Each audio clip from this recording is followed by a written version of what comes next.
What's going on, everybody? This is a segment from the Nerdgasm Talk podcast. If you like podcasts, well, why don't you come join us as the crew gets silly and Philly while we sit to talk about the latest in comics, games, movies, and all things pop culture. You guys can listen to our whole show on all the podcasts apps. We're on Spotify, iHeartRadio, Google Podcasts, Apple Podcasts, wherever you guys get your podcasts from. And make sure you guys also support the channel by subscribing to the Nerd Coalition Studios. And for the gaming needs, make sure you subscribe to Nerd Coalition Level Up. This is the Nerd Coalition. Hope you guys enjoyed the show. And now, feel the Nerdgasm. I got to just get this out real quick. Because when you talk about the Michael Jackson movie, Kat Graham is playing Diana Ross in that movie, right? Mm-hmm. So, but she said, before y'all see me as Diana Ross, y'all guys see me in this new Tyler Perry movie, Duplicity. Listen, Prime. Oh my God. Listen. Before you say anything, I haven't heard anything about Duplicity. The only thing I know about Duplicity is that I've seen the thumbnail for the show that I watch, and I think Ron Rocco Lee is in it. Yes. And that's the only thing I've seen. But the people that talk about it, they roast movies. So I'm assuming it's not a good movie. I just got to be honest because I'm the only one who's seen it because my wife did, because she usually obviously. I know, but I'm just like, I wanted to review it just to roast it a little bit. But here's the thing, so it's this new thing on Amazon. He got this deal with Amazon. He just put these movies out, and it's a movie that just hear me out on this one. The movie is about Kat Graham, who's He just doing stuff basically. What'd you say? Probably, I hear what you said. No, I said he just doing stuff. He just doing stuff basically. You know what? Let me tell you something. The balls on Tyler Perry in this movie is insane. The balls on his brother is insane. Because this movie, off the premise, is this girl, Kat Graham, who plays this prosecutor, has his best friend who's a journalist who's a big time anchor on a news program. Her husband gets killed by the police. An unarmed black man gets killed by a white police officer, and her as the prosecutor is trying to support her friend and win the case against the city. Simple enough, right? The probably stuck out on me. I'm about to say simple enough, right? Is it simple? No, not with Tyler Perry. But here's the thing. Here's the thing. There is twist. Wait, let me guess. Oh, please do guess. What do you think happens? So does the prosecutor have a bad man at home and the man is against her in the prosecution? So the actual Kat Graham, who's the prosecutor, she has a decent man at home. Okay, he's not bad. He not against the shooter. Hold on. So I'm gonna give you some more context so you can guess. He used to be a cop, but then he got kicked off the force, and now he's a PI. Okay. Ron Rocco Lee, who first of all, I'm a big fan of his anyway. I think he's a really good actor. When you give him, he was good at Fight Night. Yeah. Oh, he was good at Fight Night. Mm-hmm. He was good at Fight. But I'm saying he was good. Sister. He's a decent actor. He's out here working. You know what I'm saying? He plays the police sergeant. Okay. In this movie, okay. Now, with those added context, you want to take another stab at it? So basically, her decent husband at home. He's on the defense, right? No, he's not on the defense. So he's just a PI right now, and he's trying. So he's not like her. So he's not like I understand with the cop. Yeah, no, he's not doing that right now. I thought he was gonna be one of them. Okay.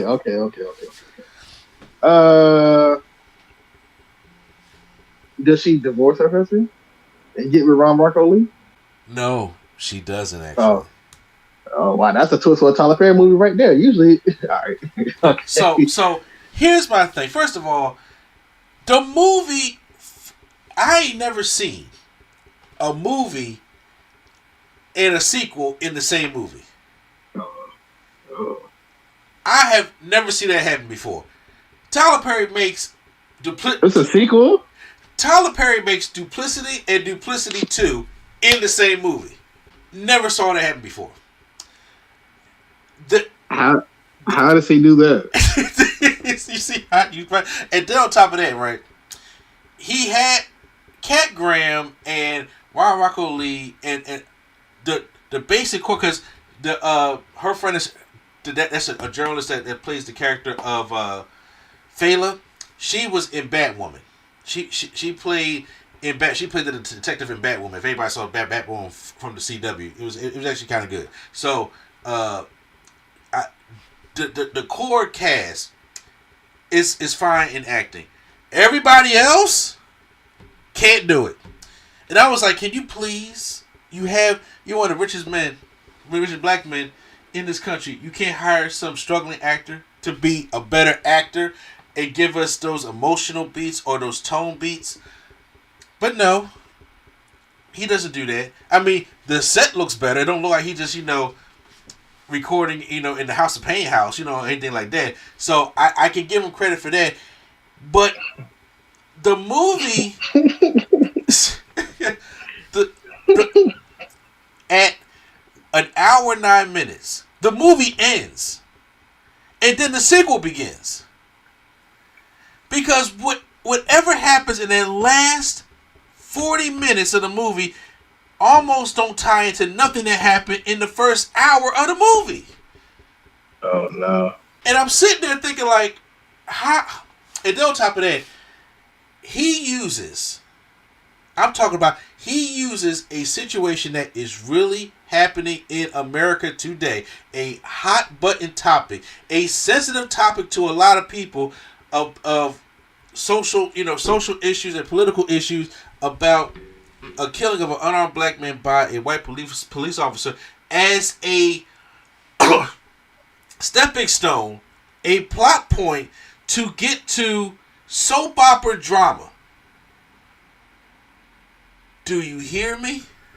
And I think that's why a lot of people are upset. I'm like, because he uses that, and I'm like, I understand you trying to be different, but I'm like, we're going into soap opera bullshit, but by using a real life political issue that we thought was the main focus of your whole movie in the first place for the first hour and 10 minutes of the movie. And the top person said, no, wait, hold on. You wait till you see this. And then that last 40 minutes happens. So listen, y'all, I'm gonna tell y'all right now, I gotta get into some spoilers. I gotta get into some kind of spoilers. Prom, you don't care, do you? Yeah, just stop talking. I said no, I don't. I said no, I don't care. Oh, you okay? Okay, listen. So here's the thing, Ron. First of all, look, y'all been warned, but who gives a fuck, right? Rocco Lee is the villain in this movie. Oh, the chief. Oh, duh. Okay. Yeah. Okay. All right. See, that's I gave you kind. He's the villain in this movie. But here's the thing: it ain't like they did some slow build to it. You knew he wasn't shit since the credits rolled, and you was like, and you know the way Rocco Lee talks. You know what I'm saying? It's like you just know he a schemer. I think I could really be of help, sir. Oh, you want to crack some head? You want to crack some head? No, You want sir, to crack that's not some what I'm head? saying. Yes, you do. Hey, let me tell you something. You ain't ready for that side of town. Okay. And so what he does, he takes this rookie white cop like training day. He says you gonna ride under me today, and then he knows the news anchor's husband because they're like a group of friends a little bit, right? So the news anchor's husband, he goes for a jog. He has his headphones in. He has the biggest brick phone that you can imagine, which is like, I guess I pay way by it, but like it looks like a gun when you take it out in a way, right? He goes in between these houses. This Karen lady, old white lady, gets a phone call from her neighbor's house that says this black man is this evil, suspicious looking black man is running through the house. They jump on the scene. He goes up, and when he him and the rookie cop are like, stop, police, can you show us your hands? He can't hear them because he has his headphones in. And then when he looks up and sees the cops, he pulls out his hand, which is on the cell phone, and he gets shot because Rocco Lee tells him to shoot this guy.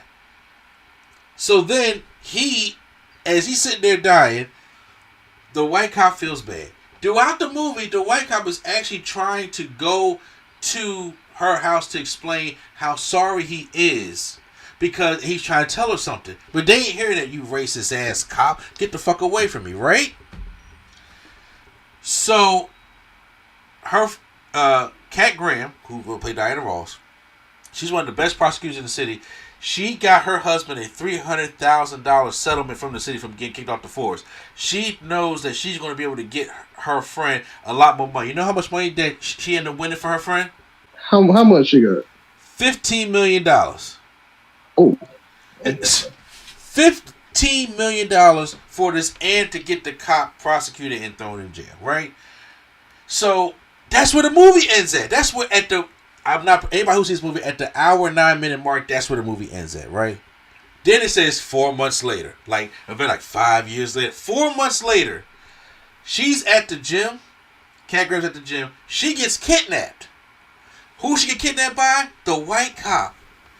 Who has this other white woman in the van saying that she was, unfortunately, the person that the guy that got killed by the cop was cheating on his wife with. Are you following me so far? It is a lot. It's a lot, right? But here's the thing, because they had found out that the guy that got killed, who was the husband of the news anchor, the one that got killed by the police, he was cheating on her with a white woman, right? But we're not done yet, because the white cop's wife, who's driving the van, guess what? It's a black woman. Dun, dun, dun. And she's like, yeah, I'm the wife of the so-called racist. And then it's like, oh God, so here we go. He's like, listen, I didn't do it. I was set up. So he's like, well, how the hell were you set up? I ain't trying to hear anything you say. He's like, listen, no, because Ron Rocco Lee liked the white girl that the guy who died liked also, and he got mad that she went after him, and so he set up a plan to have the rookie cop go out there and kill him, and knowing that he would get away with it because he's white in this political hot button climate, and then, or if not get away with it, that it won't come back on him. At least that he got him out the way so he can even have her. Does this make sense to you? This is a Tyler Perry movie. All the way. Look, but wait a minute, Prime. We're not done yet. So, Kat Graham is like, okay, well, do you have proof of this? I'm summarizing because this. I'm not about to go into detail with this. She says, I have a recording of him being abusive because he's like the devil. He has two sides. He has a nice side. He has a devil side. And I have a recording of a phone in his bathroom that I take over there and record when this happens. So you got to go to his house and get it. She goes to this house. This dude, Ron Rocco Lee, is living in a mansion right now. Who literally is driving Bumblebee. That's the kind of Camaro he got right now. Oh my gosh. He's driving Bumblebee. Her boyfriend, who's the PI, comes up there. He's like, listen, I found some shady stuff going on. And why are you here? Because he's clearly dirty. And she said, well, there's some proof that's inside the house I need to go get. So he was like, well, you know what? Hey, y'all came up here. Why don't you come inside the house, have some wine, stuff like that. She goes to the bathroom. And when she comes out, she sees her boyfriend, and Ron Rocco Lee sitting there having some wine. And talks to her, why don't we go take a ride on a boat? And she's like, no, I got to get back. Because she has evidence. And the door's locked. The boyfriend is in on it, too. Wow. So they tackle her down, give her some drugs to put her to sleep, put her in the boat. When I asked you if he was a decent man, you thought, yo, he's a decent man. Yo, okay. I was giving you the swerve, bro. I was giving you the swerve. They take her out on the water, and guess who pops up on the water? Her best friend. That's the anchor. Ron Rocco. No, the woman that lost her husband. Kat Graham's best friend. Oh, so she get shot. Yeah. So she get shot. So she was, now it was all elaborate plan. Now she planned because she knew her husband was cheating on her. So they had a plan to get him killed. Now she's with Ron Rocco Lee and the boyfriend, so they can all split that $15 million. What? Wow. Then they take Cat. So Tyler Perry.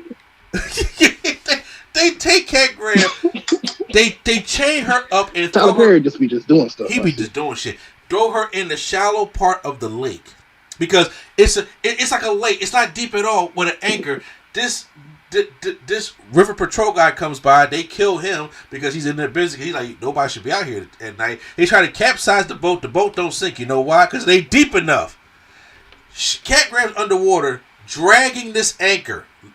Listen to me, underwater, dragging an anchor. Mm-hmm. He uses the anchor to cut her chains, goes up to the capsized boat, grabs a flare gun. She comes back on the boat and kills all three of them with a flare gun because I didn't know a flare gun could kill you. Burn you, yes, but I didn't know it could kill you. It does not kill, but it's Tyler Perry. He probably think that way. Kill all three of them with the flare gun and then comes back on the news channel that her best friend worked at and realized that she was in on the whole thing and tries to give this whole end speech monologue saying that, listen, even though this stuff really does happen, it means that we need to take a closer look. It doesn't mean that this stuff should be forgotten about because they did something bad. They need to take a closer look. Huh? Yeah, they need to take a closer look. Yeah, okay. Yeah, they take a closer look because and that there are still bad cops out there that kill black men, and it was like basically him trying to retrace his stuff to put a positive spin on why I used this plot point to tell this soap opera of a story. That shit was. I was like, you got some balls on you, Top Perry, to even do that. You got some balls on you to even try that. That's a lot. Isn't that a lot, bro? I was honestly, like, yo, you can't be serious because it turned into a Lifetime movie. Honestly, since you said it, I'm gonna go watch it. Since you said it, I'm gonna go watch it. You gotta see this because it's roasting material at best. That's what I'm gonna go do. And I'm gonna be honest with you. Is it better than Divorce in the Black? Yes, but that ain't saying much. That ain't saying much at all. Is it better than Divorce in the Black? It turned into a Lifetime movie. I was like, this is a step up for Tyler Perry. But I was like, come on, bruh. We use this plot point to make this message for this soap opera. I was like, I knew it was going to be somebody cheating, somebody, the Steve. I was like, the killer. I'm like, so you got this guy killed? Oh, and then by the way, the white cop gets his name cleared with his black wife and all that stuff like that. I'm like, oh my God, please get John B out of here. So look, it was something, bro. It was something. Once again, Tyler Perry, you did not disappoint again, bro, because you found a way. Because I was about to say, bro, you probably have made. I was like, okay, this is watchable at the hour 9 minute mark, and then all of a sudden he parries.